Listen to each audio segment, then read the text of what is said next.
Hey guys, just another video. This one will be a quick one. It was actually a thought I had earlier about Dying Light 1 and Dying Light 2. So in Dying Light 1, obviously we all know you're playing as Crane and you end up helping the tower survivors.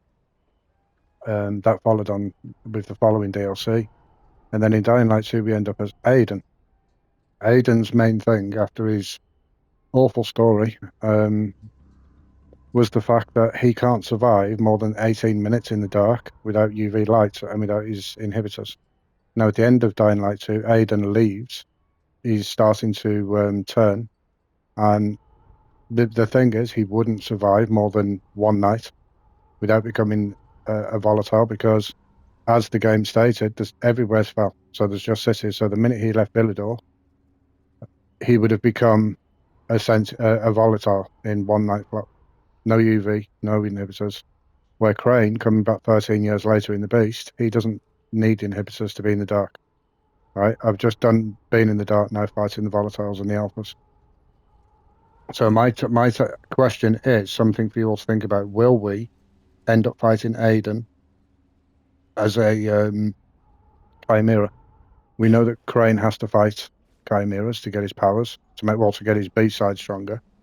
But if you look at a letter from the developer statements from a while ago, they stated the beast is not what you think. There's more to it, right? So I know a lot of people are jumping to the fact that Crane's got this beast ability, makes him the beast, and I don't think so. As I said, I think Aiden might be a beast. I'm not saying he definitely is, but this would be a good opportunity for Techlands to finish off Dying Light 2 story. You see, Aiden didn't have much of a story to continue. His whole game was finding Mia, and then he left when he found out Mia's not his sister. Crane's story can be continued. He was helping the survivors of the tower. Um, Obviously, now we're going to find out what the Baron did to him and tested on him. So he can be continued. We could go back, even go back to Haran in another Dying Light game. Where's the loot? I can't hear you. So yeah, that's just a pause for thought. Do you think that we'll end up fighting Aiden and that they might wrap Aiden's story up? I do feel bad for Jonas Cox. He's actually a really good voice actor. I just think he got handed a very dodgy script that didn't make a lot of sense.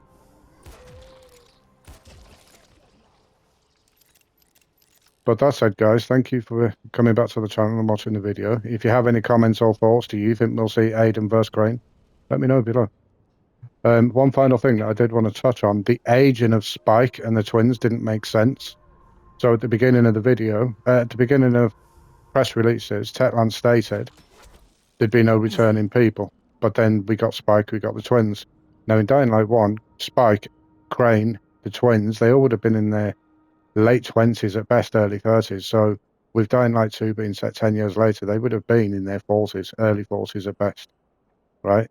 But Spike looked like he was in his late 50s, early 60s, which I really do find weird. Like, that doesn't make sense at all. So if you go off what Crane would have been or should have been in Dying Light 1, and then 10 years later in Dying Light 2, the base being 13 years later, Crane at best should be in his early 40s, mid 40s at best. So he's not going to be covered in wrinkles or have grey hairs or anything like that. I mean, I turned 51 last month and I don't have grey hairs. I don't have a single wrinkle on my face.